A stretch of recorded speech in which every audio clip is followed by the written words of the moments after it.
Today we are going to treat cascading style sheet. Cascading style sheet. Yes, this is the preview of our previous class. So cascading style sheet means, in other words, you can call it CSS. Cascading style sheet is for designing our web page, starting from the color to the structuring. CSS will give you the power to customize your website to your taste. You can decide to create something like Facebook design page. You can do that with CSS. So CSS gives your website the look and feel that you want. Facebook is blue because of CSS. WhatsApp is green because of CSS. Gmail has different colors: red, green, lemon, because of CSS. So we have three types of CSS. We have inline CSS, we have internal CSS, then we have external CSS. Inline CSS works only on the line. That is the tag that we apply it to. Inline CSS work only on the line that we attach to. So internal CSS can work for our classes and ID. Internal CSS is written in the head section here. You will write internal section here. In this section, write on internal CSS in this section. So this is internal CSS. Internal CSS will be here. But to write inline CSS, and if you are writing your external CSS, your external CSS will be outside. It will be in a new file. All your CSS will be here. Everything CSS will be in a separate file. That is what external CSS is. So let's get to the practical mode. We'll style our body. Like I said, to write our inline CSS, just come here and type style. And say style is equal to background color. That's background color. When you change it to red, you have red. So where is it? There is the red color that we applied just now. As you can see, you'll be familiar with this HTML5 page. So let's change the color again so you can see that we can change anything as we like. Change it to blue. We have blue.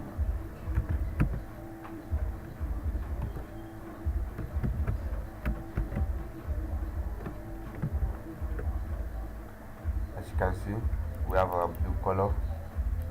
There is our blue color. Then if you want to change it to green, you can have green too. If you want green, you can have green to change it, as you can see. So let's move forward. Let's move forward since we have our green color. But like I said, white and black is the natural color for web developer. Black is not the color for us. So when you have a black on your page, that means you're having a natural color. But when you're having white is also a natural color. White is the default color of the web. So let's go to we've done this. We've written style is equal to color red. So let's just change this to black and make it more obvious. So we'll have to change these things to, okay, let's do this to white.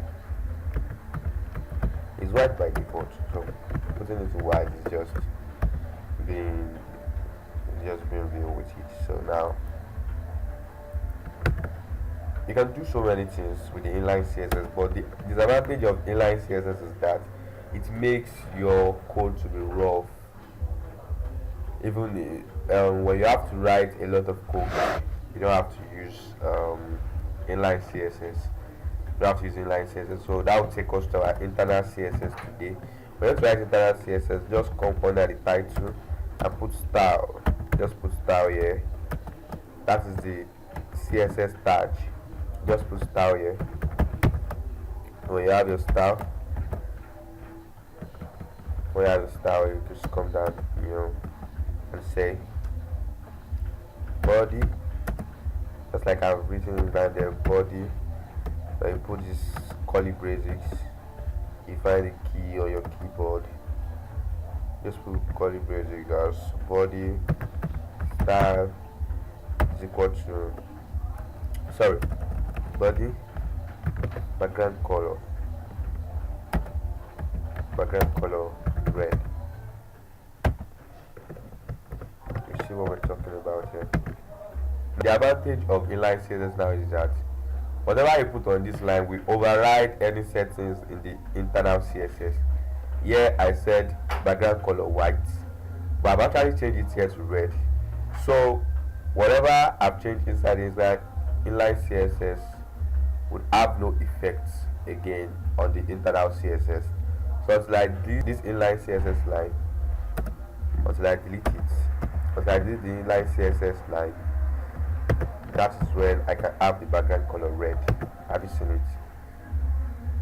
This is what I'm saying. So when I say background color black, it will take over the inline CSS command. It will only listen to the inline CSS command.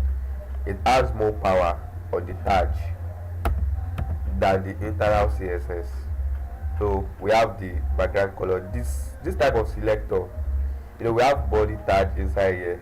This type of selector is called the tag selector. We also have ID class selector, like I told you, and the ID selector. So let's practice the class selector.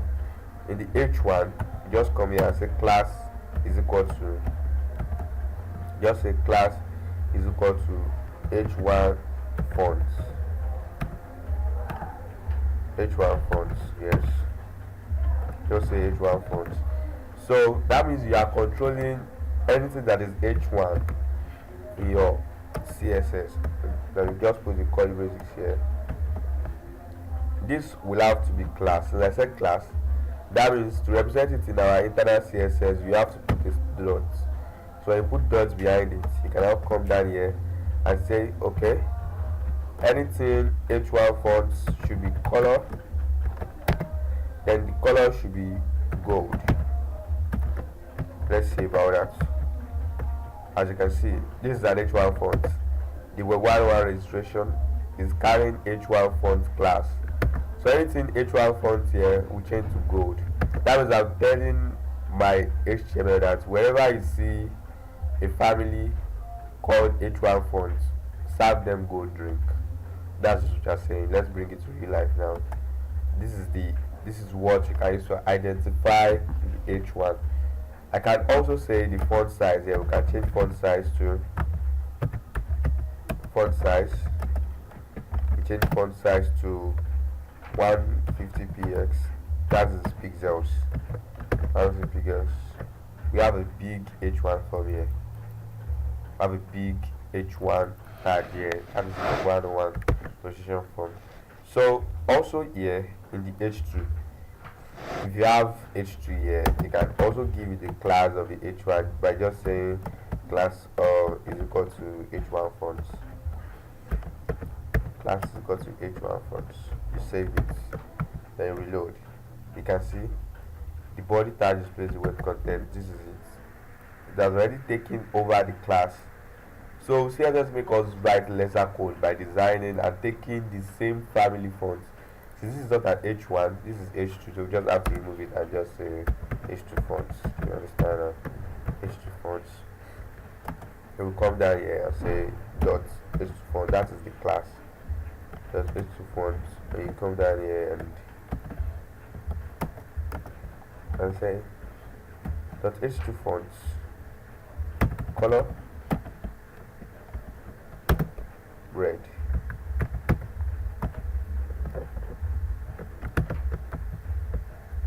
You won't see the color red. Why? Because it is here. We have a background color red before, so let's just say color is equal to blue. So color is equal to blue. Then we have the body tag displays. You can see is our blue color. So anything that have H2 font, anything that we put a class of H2 fonts, we take over the H2 fonts. So like I said, we have three types of selector: the tag selector, the class selector, and the ID selector. So we can say ID is equal to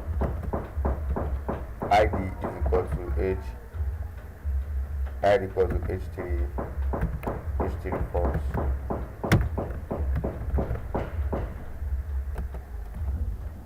id is equal to h3 fonts. Okay,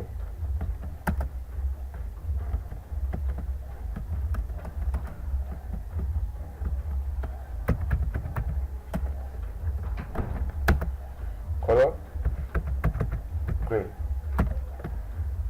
About showing you the difference between id, you can see we have our color like our h3.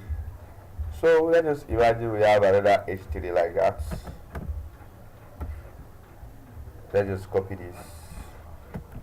Let's copy this and paste it, the h3. Okay, I will save it. We have to.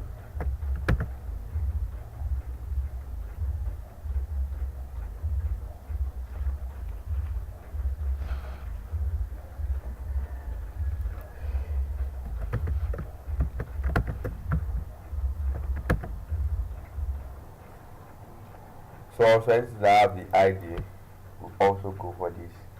Since I have this ID, this h3 font, we'll also pick the color green. But h3 using ID is not advisable when you are using your when you are working with JavaScript. JavaScript only pick one ID, but if you are using class, it only picks the class. So it's more advisable to use a class. You can say font size. Font size equals to 40 px. You can see they all took the properties, the characteristic. In chemistry, they will say this is hereditary. So let's just say because they have the same family, they have the same gene. That's why they are taking over this kind of font. Okay, so let's design something more presentable. Let's design something more presentable. Let's go to background color red. Yes, let's keep the red. Now our HT font say is 50px. I'm trying to make something out of it, then you say text align center.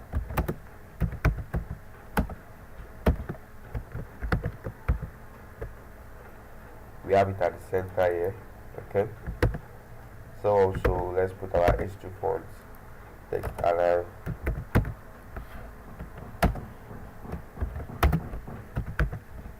center. Let's return the color to white.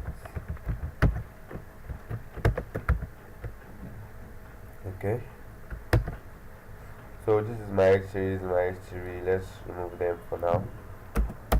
Yeah, okay, and let's delete the id from here. I just use that to explain something to you. So now we'll remove the h3 and save it.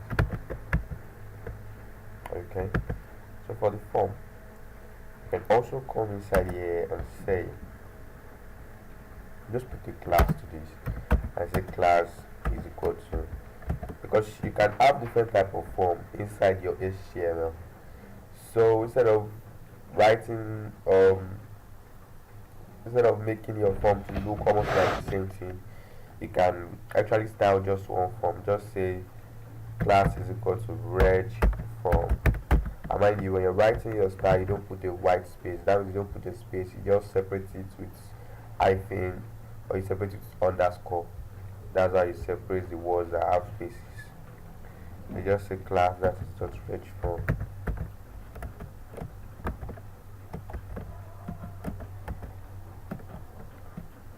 So that reg form, we will say margin. We're not rushing, we're just putting some tips. So the margin now is auto. That means the margin will center everything. The margin left, that's 300px. 300px. We have it on the left. You can add more, just put a 50 here. That's 350px. Then for input, you just put reg inputs. That is for the class. Class is equal to reg inputs. So So anything that I have the class is equal to reg input, so just copy this to everything.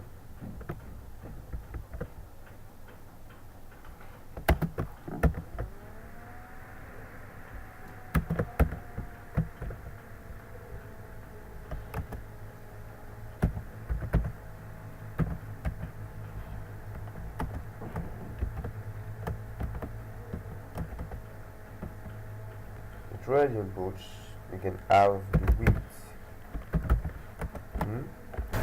which is 150px, height 50px. Now here we have the border. Remove the border. You can notice before I refresh it, I'll show you. So you have the border here. No. You can see there are some black spaces here. You can see when I click it, you can see the white spaces. Let's just refresh this. Then we have no border at the edges. No border at the edges. So say padding 10px. The padding will give your content spaces so that they won't be fixed to the margin of your program. Now this is it. When you have the padding, I will show you the essence of the padding now. When I remove the padding, you will see it there. The John Doe is fixed. Is fixed to the edge of the form. So when I add the padding there, if I should add the padding there now, to move this John Doe and everything that is fixed to this edge of your form to the, and give it some spaces. To have some spaces here, and that is giving us the padding 10px. So we have the space now.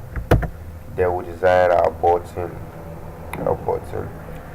So to design our button, just come inside here to and say class is equal to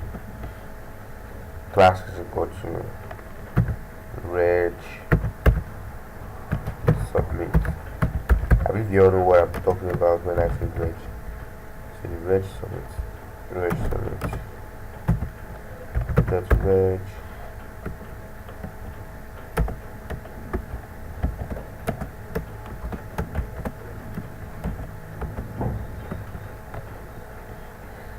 So we have the reg submit here, and we can say let's remove the border first. We can remove the border.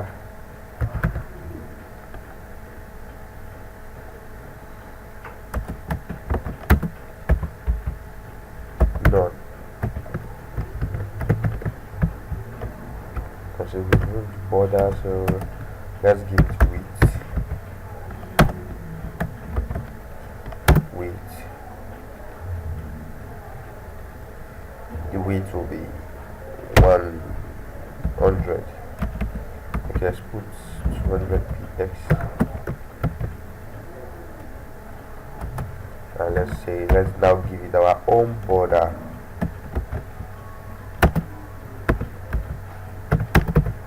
px solid.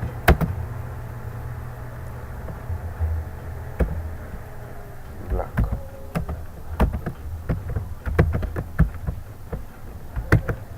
So now the height,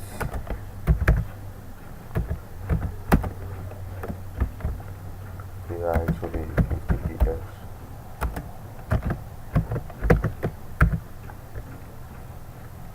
So we have our sign up button here. Okay, so let's make it background color.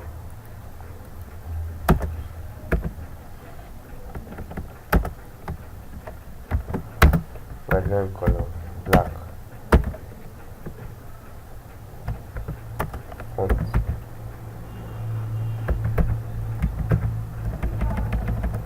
color.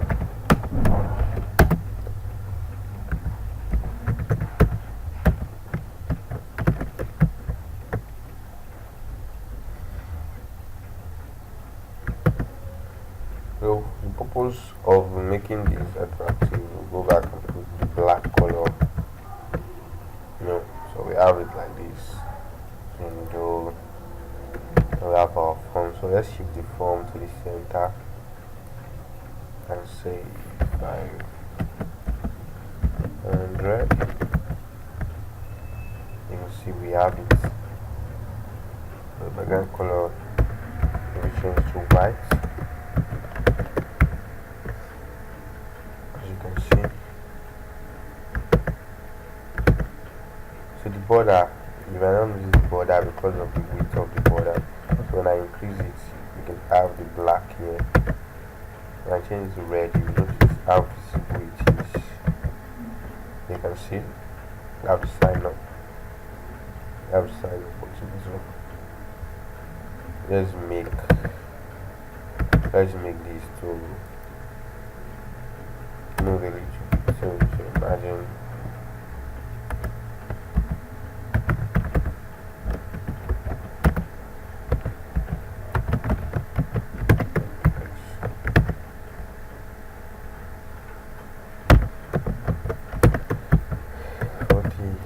go down to this 60. You go back like this to 80, and there we are. So let's just change the word to be more. Let's change the word to tell us more. Web101 registry form. Please input all details correctly.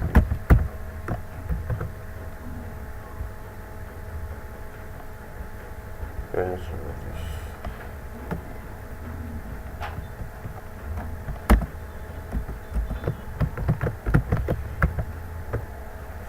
Please input all details correctly. As you can see, this is the form. Now